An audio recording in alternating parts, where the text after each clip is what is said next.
Yep, we're back at it again with some more torture. You guys recommended to me in my first ChatGPT video that I try asking what the worst team is to use, and yes, that's exactly what I did. By the way, if you guys want to see more videos like this, let me know in the comments. Remember to like the video if you enjoyed it, and let's do this.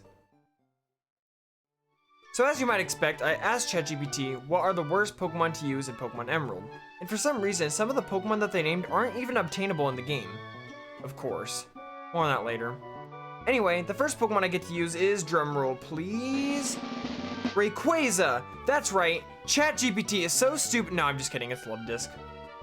Well, I don't know what you expected, but yeah, this is the water type we were stuck with, so that's fun. The moveset ChatGPT decided for us was Sweet Kiss, Water Pulse, Attract, and Protect. Does this moveset sound familiar? Well, it should, considering this is the exact same moveset that Juan has for his Luvdisc. ChatGPT literally just stole the moveset straight from the game. Who says robots can't plagiarize? Not to mention the fact that it gave me Water Pulse, which is just straight up a downgrade from Surf. Alright, whatever. Not a great mon, but it's probably the worst mon we will get, so let's see what's next. No. No! No! That's it, video's over, I can't. Is this some kind of sick joke? I know I said the worst Pokemon to use, but this is borderline a hate crime. Apparently ChatGPT even knows which Pokemon I hate. Well, to be fair, at least it's got type diversity, right? Well, the moves we get on it are Ice Beam, Aerial Ace, Blizzard, Shadow Ball, and Fly. Seems like a good moveset, right? No. It recommends I learn Shadow Ball, which is a TM in the game, but it turns out that Delibird doesn't learn it. ChatGPT, do your research. Did you notice how I brought up 5 moves? Yeah, that's because it literally just can't learn one of the moves it gave me, so I had to pick the next in line. The next Pokemon it gave me was Unknown. Great, it gets 1 move, and it can literally be any type in the entire game, so that's fun. Seriously though, I'm not surprised this thing made it on the team. Everyone knows how bad this Pokemon is. Moving on. Of course, this wouldn't be a worst team video if ChatGPT didn't decide to give me the worst Pokemon, Sunkern. Yeah, the only thing that this Pokemon is known for is being bad. Its moveset isn't horrible, but its BST is. It gave me Solar Beam, Hidden Power, Sunny Day, and Growth. Solar Beam you have to charge up to use, so it's automatically bad. Hidden Power admittedly is decent, but unfortunately it's not enough to save Sunny Day and Growth.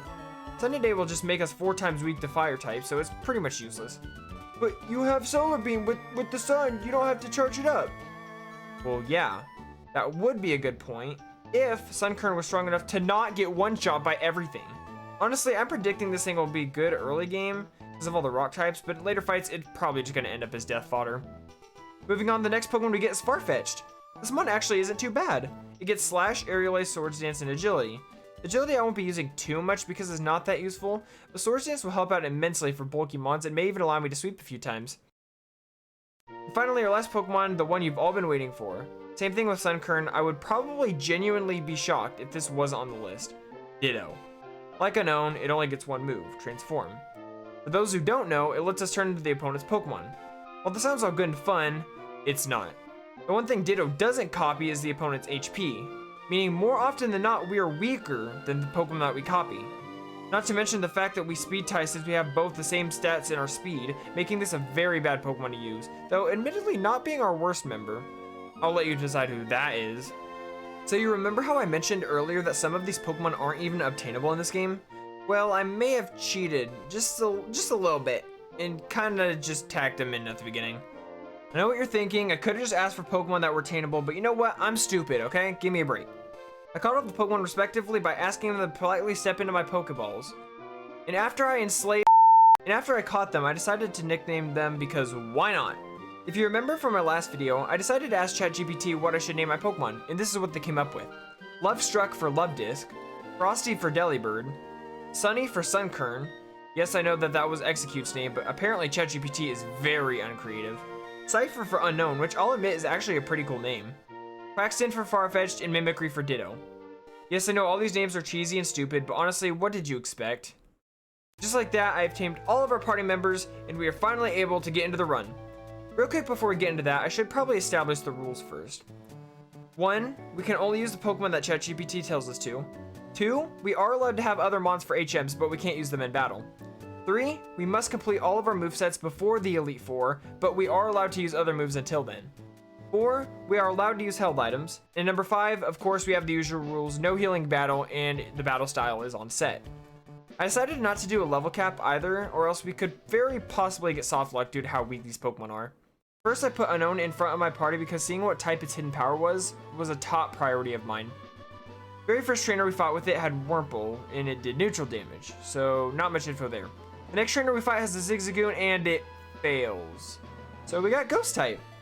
Honestly, not too bad. It brings in some useful coverage. I'll take it. After watching Wally catch his stupid Ralts, we quickly sweep through everyone in the forest with Farfetch because of Stab Peck, which came in really handy. There's not much else to say here. All I pretty much do is fight all the trainers for experience and EVs, and make sure to pick up the Quick Claw. This item is very important because not only are our Pokemon really slow, but since Ditto copies the foe's stats, it'll help it be more useful in battle and gives us a slightly higher chance of going first, which is really handy. We make it to Roxanne's gym and just absolutely obliterate everything with Sunkern because of Absorb and now our very newly obtained move, Mega Drain. I pretty much just swept all of the trainers including Roxanne herself with Sunkern and carried on my way. First badge down. I then go to fight all the trainers that I have access to now because of Cut and get the Miracle Seed from the NPC in the forest. I give it to Sunkern because it boosts grass moves and it's literally the only Pokemon that will benefit from having it. I then get to Dewford where I do the cave and Steven gives me the TM for Steel Wing. I'm an idiot and didn't teach it to Farfetch right away, but I do eventually. I also make sure to pick up the Silk Scarf and give it to my Delibird to boost his present. It won't be super helpful, but I'm hoping it'll at least do enough damage for it to matter, I guess. We then go into Brawly's gym and use Unknown since its Ghost type hidden power is really helpful against all the Metatypes. I get all of our Pokemon to level 13 and it's time to take on Brawly. I attempt to weaken down his Machop with Unknown, but quickly lose before I can KO. I then set out Farfetch hoping he could do enough damage with Peck, but unfortunately Brawly uses a potion and we lose our Burb a couple turns later.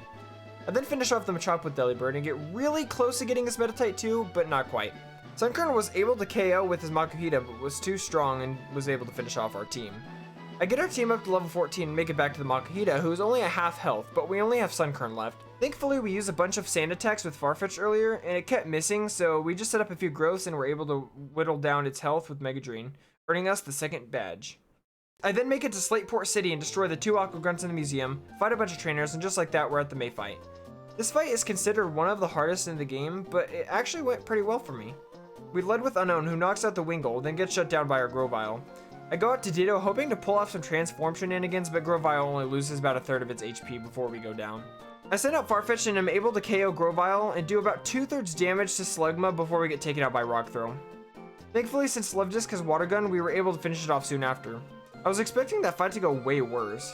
After fighting all the trainers, we make it to Watson Gym where I get all of my Pokemon to level 22. And let me tell you, this fight was not easy. Since ChatGPT was so nice, they decided to give me three Pokemon with the weakness to Electric, of course, so you can imagine how fun this battle was. After failing over and over and over again, I ended up having to get my Pokemon to level 27 before I had a chance. On my winning attempt, after like 40 resets, I finally got the luck I needed. I was able to knock out Watson's first 2 mons with Delibird before he sends out Manectric to finish us off. I go out to Unknown, who just barely is able to do enough damage to KO Manectric with 5 HP left. He sends out his final Pokemon Magneton and knocks out our Unknown. Finally, I go out to Ditto, transform, and finish him off with his own Pokemon, getting us our 3rd badge. Finally, I realize I'm dumb and teach my Farfetch Steel Wing and then move on. I fought the Wind Strange, which I'm not going to mention here, they were pretty easy. In fact, this whole part of the game was easy. Not much really happened until then, so I'll just skip to when we get to Maxie, which honestly wasn't too bad either. We got Swords Dance on Farfetch by that point, so we pretty much were just able to sweep him first try. Once we made it to Lava Ridge Town, it's time to take on Flannery. Love Disc really carried the team on this one. We got all the way to her Torkoal before she finished us off. I then threw the rest of my team at her until we won, getting us a fairly easy badge. You know who isn't fairly easy though? Norman. This fight wasn't too bad, at least not as bad as Watson, but he was not easy by any means. I got my team up to level 33 and it took us like 5 or 10 attempts, but we eventually got the win. Except, no we didn't. First time I beat Norman, I wasn't recording, so I had to fight him again. On our second attempt, we led out with Delibird, who was able to knock out the Spindub before Norman sent out his Vigoroth to finish us off. I go out to Ditto, which went pretty well as we got Norman to use one of his Hyper Potions before Ditto went down. I go out to Farfetch to finish off his Vigoroth, and thankfully his next Pokemon was Linoone, which we were able to paralyze with Secret Power. Last was Slacking, who we switched out to Sunkern to sacrifice. I then go out to Love Disc to lower his attack heavily with Charm, which was really nice. I switch back out to Farfetch, set up 2 Swords Dance, and I'm able to finish him off in 2 hits. After that, we get the HM for Surf, which will be really nice to have on Love Disc for the time being. More boring trainer battles and stuff happen later. Nothing much to talk about here. When we get to Fortree City, I make sure to pick up the team for Hidden Power for Sunkern. Funnily enough, I never found out what Hidden Power it was. I never ended up using it enough to know. Winona herself wasn't too bad. I beat her in 2 attempts. It should have been 1, but I didn't know what to expect. The second attempt, I did what you probably would expect me to do and swept with Farfetch and Sword Dance. Seeing a pattern here? Anyway, more boring story stuff such as getting TMs, Mount Pyre, taking down the Team Aqua and Magma bases, and stuff like that. We make it to Tate and Lysa's gym where you can assume we're gonna have a lot of fun. Yeah, no, we didn't. This fight sucked about as much as you might think it did. I beat them in roughly the same amount of attempts it took me to beat Watson. The fact that they're so high level and my Pokemon just absolutely sucked made this fight very difficult. Either an attempt would be ended because I got one shot, or I just straight up couldn't do enough damage. Eventually though, we got an attempt that was just barely good enough to get us the win. We started off attempts at level 41, but weren't able to win until level 46. I decided to lead out with Unknown and Luvdisc. Unknown because all their Pokemon were weak to ghost types, and Luvdisc because we had Surf, and 3 out of 4 of their Pokemon were weak to water, thankfully. I go for chip damage on the Xatu while I use Protect on Luvdisc. Unfortunately, it dies next turn, so I go to Delibird.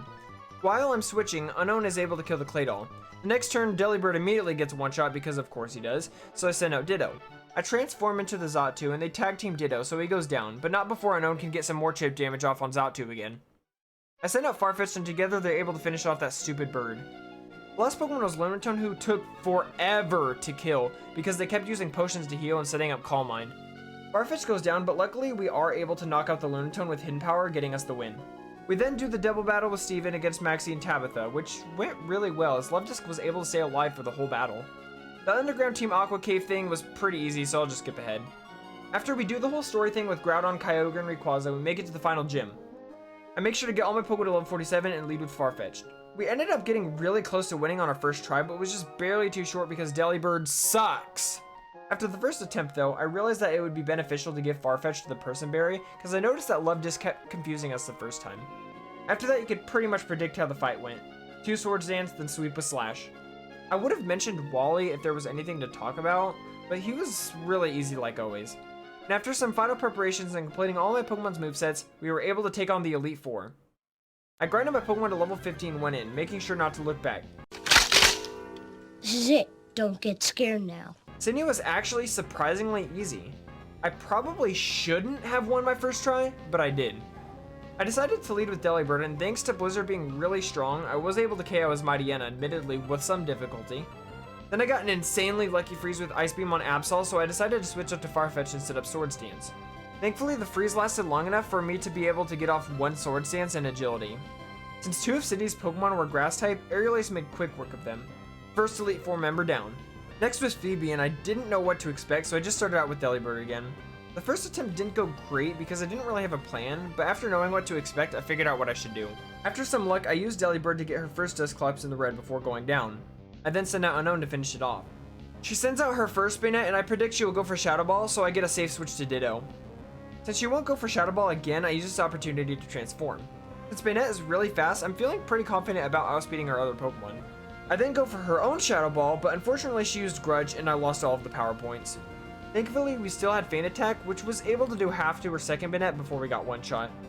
I then go out to Luvdisc to finish it off, and she sends out her Sableye.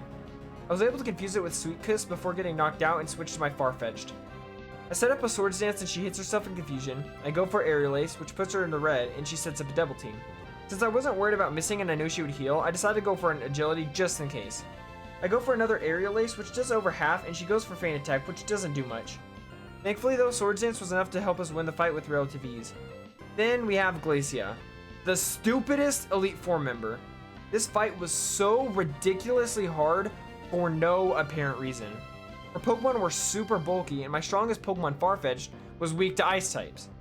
Remember when I said I had to get to level 50 for the Elite Four? I didn't win until my party was level 66. Yeah, I had to level up 16 times to win. And even then, it was still a really difficult fight. Most attempts would end because I wasn't getting Lucky Confusion Luck with Sweet Kiss, which, mind you, only has 75% accuracy. I could be here for the next hour telling you about all my failed attempts, but let's just talk about the final one. I decided to lead with Sunkern and use Hidden Power since thankfully it was super effective against Rosilio, and did about 3/4 of her health. I then switched out to Farfetch'd to get a really lucky Ice Ball miss and set up 2 Swords Dances. I then one-shot all of our Pokemon except Walrein, who lived on 1 HP, and OHKO'd us with Ice Beam. I go up to Unknown and she uses a full restore, but I'm able to get her Walrein down to about half health. Finally, I go out to Ditto and able to finish her off with 2 body slams, courtesy of Walrein's moveset. If you're thinking that that fight looked a lot easier than I described it, that's because it was. I had to level up enough to where Farfetch could outspeed her whole team, because if I didn't, I would just end up getting one shot anyway. Finally, the hardest Elite Four member was done. Yes, I say hardest because Drake was an absolute pushover. Here was the strat. Lead with Unknown, deal damage to Shelgon, feint, sweep with Delibird Ice Beam, feint, finish off King Joe with Farfetch'd. Yes, it really was just that easy. If you think the show's over though, you're wrong, because Wallace was actually really tough. Debatably even more difficult than Glacia, if you could believe it. I started off this fight trying it at level 66, but ended up winning at level 69. Nice. Here's the thing. He starts off with Wailord. This is really bad. Why? Because it has Water Spout, which is a 150 base power move, not including Stab, which one-shots all of my Pokemon. Just lead with Sunkern, right? Yeah, no. It also has Blizzard, so not even Sunkern is free from the wrath of this 800-pound behemoth. What did I do? The only thing that I could think of doing, getting lucky. As you might know, Blizzard isn't a very high accurate move. I bet you can see where this is going. For some reason, as I'm writing the script, I just now realized that Drought does not make Blizzard less accurate. I was thinking of Hurricane or Thunder, which do lose accuracy. So basically, I went for Sunny Day at the beginning of each attempt for nothing. So I made this fight unnecessarily hard for no reason. Anyway, it didn't end up mattering too much because on my winning attempt, Wailord missed Blizzard and I went for Sunny Day. Since Sunkern has the ability that raises its speed in the sun, I was able to outspeed the Wailord and get off a Solar Beam. Luckily, he missed twice in a row, allowing me to knock it out at full HP. He then sends out my Milotic and I'm able to do about 3/4 of its health before getting one shot by Ice Beam. I go out to Farfetch to set up a Swords Dance while my Milotic uses Recover. I go for Slash and she just barely lives and goes for Toxic. Wallace then uses a full restore and I knock out my Milotic with 2 more slashes. Next to Tentacruel and Ludicolo, which thankfully I'm able to one-shot. I get off a good amount of damage on the Wishcash before going down though. I then switch to Ditto and transform while he uses another full restore. After some Earthquakes and 2 more full restores, I'm able to KO his Wishcash with Hyper Beam. Last is Gyarados and I go down next turn to Surf. I bring out Levdis to get some Confusion luck and then switch to Unknown. He doesn't last long in battle, but thankfully Delibird was still alive and able to finish it off, getting us the win. That challenge was absolutely crazy. It had its ups and downs for sure, but I had a lot of fun playing it. Let me know in the comments if you guys think I could have won at a lower level or if there's a different strategy you think I could have used. I would love to hear what you guys have to say. As always, thank you guys for watching and I will see you in the next one.